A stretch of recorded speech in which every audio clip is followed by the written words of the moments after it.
നമസ്കാരം. അമേരിക്കയും ഇസ്രായേലും സംയുക്തമായി ഇറാനെ ആക്രമിച്ച ഘട്ടത്തിൽ പൊതുവെ എല്ലാവരും കരുതിയിരുന്നത് വളരെ പെട്ടെന്ന് തന്നെ ഇറാൻ കീഴടങ്ങുമെന്നാണ്. പക്ഷേ എല്ലാവരും അമ്പരപ്പിച്ചുകൊണ്ടാണ് ഇറാൻ തങ്ങളുടെ മിസൈൽ ശേഖരവുമായി ഈ ഗൾഫ് രാജ്യങ്ങളെ ഇപ്പോൾ നേരിടാനെത്തുന്നത്.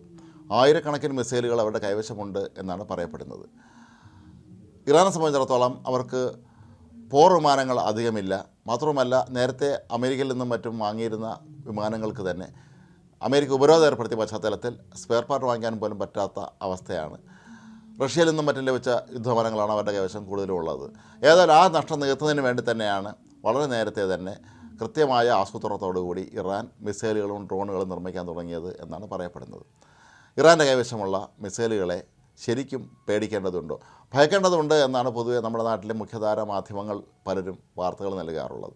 പക്ഷേ അത്രത്തോളം അങ്ങ് ഭയക്കേണ്ട കാര്യമില്ല എന്നാണ് ഇപ്പോൾ പ്രതിരോധ വിദഗ്ധർ അഭിപ്രായപ്പെടുന്നത്.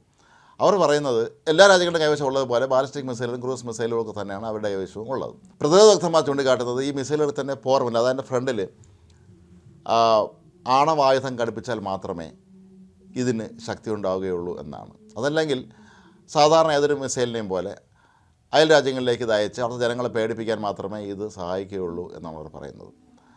അതേസമയം ഇറാനെ സംബന്ധിച്ചിടത്തോളം ഇത്തരത്തിൽ ആണവായുധം നിർമ്മിക്കാൻ അവർ വിപുലമായ തോതിൽ തന്നെയാണ് വളരെ നേരത്തെ പദ്ധതി തയ്യാറാക്കിയിരുന്നത്. ആണവായുധങ്ങൾ തയ്യാറാക്കി മിസൈലുകളിൽ അവ ഘടിപ്പിച്ചതിന് ശേഷം ശത്രു രാജ്യങ്ങളെ നേടാൻ തന്നെയാണ് ഇറാൻ ദീർഘകാലമായി അവരുടെ ശാസ്ത്രജ്ഞന്മാരെ ഉപയോഗിച്ച് പരീക്ഷണങ്ങളും ഗവേഷണങ്ങളും ഒക്കെ തന്നെ നടത്തിയിരുന്നത്.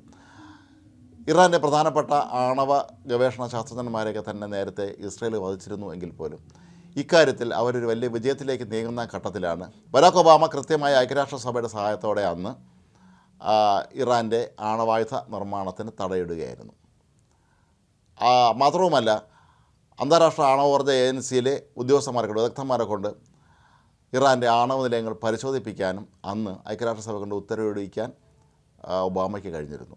ഇത് അന്ന് ഇറാന് വലിയ തോതിലുള്ളൊരു തിരിച്ചടിയായി മാറിയിരുന്നു. പിന്നീട് ആദ്യവട്ടം ഡൊണാൾഡ് ട്രംപ് അമേരിക്കൻ പ്രസിഡൻ്റായി വന്ന ഘട്ടത്തിലും അദ്ദേഹം ഇറാനെ ഈ ആണവായുധ നിർമ്മാണത്തിനെതിരെ ശക്തമായ നിലപാടാണ് സ്വീകരിച്ചത്. ഇപ്പോൾ രണ്ടാം തവണ വീണ്ടും ഡൊണാൾഡ് ട്രംപ് അമേരിക്കൻ പ്രസിഡൻ്റായി വരുമ്പോൾ ഇറാന് മേൽ അദ്ദേഹം വീണ്ടും ഉപരോധം ഏർപ്പെടുത്തുക തന്നെയാണ് ചെയ്തത്. അപ്പോൾ അങ്ങനെ നോക്കുമ്പോൾ ഇന്ന് ഇറാൻ്റെ കൈവശം ആയിരക്കണക്കിന് മിസൈലുകളുണ്ട്. ഇത് പലതും 3000 കിലോമീറ്റർ ദൂരം വരെ എത്താൻ ശേഷിയുള്ള മിസൈലുകളാണെന്നാണ് പറയപ്പെടുന്നത്. അതുപോലെ ഡ്രോണുകളും. പക്ഷേ ഇവയ്ക്കൊന്നും തന്നെ കാര്യമായ രീതിയിൽ അങ്ങനെ വലിയ ദുരന്തമൊന്നും ഉണ്ടാക്കാൻ കഴിയുകയില്ല എന്നാണ് വിദഗ്ധന്മാർ ഇപ്പോൾ വ്യക്തമാക്കിയിരിക്കുന്നത്. കഴിഞ്ഞ വർഷം ജൂണിൽ ഇറാനിൽ അമേരിക്ക ആക്രമണം നടത്തിയ ഘട്ടത്തിൽ ഇറാൻ്റെ പ്രധാനപ്പെട്ട ആണവ കേന്ദ്രങ്ങളൊക്കെ തകർത്ത് തരിപ്പണമാക്കി എന്നാണ് അന്ന് അമേരിക്ക അവകാശപ്പെട്ടത്. ഫോർദോ ഉൾപ്പെടെയുള്ള അമേരിക്കയുടെ ഏറ്റവും പ്രധാനപ്പെട്ട ആണവ നിലയങ്ങളൊക്കെ അന്ന് തകർന്നു എന്നാണ് അമേരിക്ക അവകാശപ്പെട്ടിരുന്നത്. ഒരുപക്ഷെ അത് സത്യമാണ് എങ്കിൽ ഇറാൻ്റെ കൈവശം ഇപ്പോൾ ആണവായുധമില്ല എന്ന് തന്നെ പറയേണ്ടി വരും. കാരണം അവരുടെ ആണവായുധങ്ങളെല്ലാം തന്നെ ആണവ കേന്ദ്രങ്ങളോടുകൂടി തന്നെ നശിച്ചുപോയി എന്ന് വേണം കണക്കാക്കാൻ. ഭൂമിക്കടിയിലും പർവ്വതനിരകളിലുമൊക്കെ സ്ഥിതി ചെയ്തിരുന്ന ഇവരുടെ പല ആണവ നിലയങ്ങളും അന്ന് തന്നെ അമേരിക്ക നശിപ്പിച്ചിരുന്നു എന്നാണ് പറയപ്പെടുന്നത്. അപ്പോൾ അങ്ങനെയാണെങ്കിൽ ഇറാൻ്റെ ഈ മിസൈലുകളെ ലോകം അധികം ഭയക്കേണ്ട ആവശ്യമില്ല എന്ന് തന്നെയാണ് വിലയിരുത്തപ്പെടുന്നത്. ഇതിന് സമാനമായൊരു അന്തരീക്ഷമായിരുന്നു ആദ്യത്തെ ഗൾഫ് യുദ്ധകാലത്ത് ഉണ്ടായിരുന്നത്. അന്ന് സദ്ദാം ഹുസൈൻ കുവൈറ്റ് അധിനിവേശം നടത്തിയ കാലഘട്ടത്തിൽ സദ്ദാമിൻ്റെ കൈവശം റഷ്യയിൽ നിന്ന് ഇറക്കുമതി ചെയ്ത സ്കഡ് മിസൈലുകളാണ് ഉണ്ടായിരുന്നത്. ഈ സ്കഡ് മിസൈലുകളെ നേടാൻ പിന്നീട് അമേരിക്ക നിരവധി പ്രതിരോധ മിസൈലുകൾ ഉപയോഗിച്ചത് നമുക്കെല്ലാവർക്കും അറിയാം. പക്ഷേ അതിലൊന്നും തന്നെ ആണവായുധങ്ങളില്ലായിരുന്നു എന്നുള്ളതാണ് ഏറ്റവും പ്രധാനപ്പെട്ട കാര്യം. ഈ വെറുതെ മിസൈലുകൾ അങ്ങോട്ടും ഇങ്ങോട്ടും അയക്കുക എന്നുള്ളത് മാത്രമാണ് പലപ്പോഴും ഇറാൻ കഴിഞ്ഞ കുറേ കാലങ്ങളായി ചെയ്തുകൊണ്ടിരുന്നത്. ഇസ്രായേലിനെ സംബന്ധിച്ചിടത്തോളം അവരുടെ മിസൈൽ പ്രതിരോധ സംവിധാനം ആയ അയൺ ഡോം അതിശക്തമാണ്. കൂടാതെ അമേരിക്ക നൽകിയ താഡ് പ്രതിരോധ സിസ്റ്റമെല്ലാം അവരുടെ കൈവശമുണ്ട്. അതുകൊണ്ട് തന്നെ നേരത്തെ അവർ അയച്ചിരുന്ന എല്ലാ മിസൈലുകളും തകർത്ത് തരിപ്പണമാക്കുന്നത് തന്നെയായിരുന്നു ഇസ്രായേൽ ചെയ്യുമായിരുന്നത്.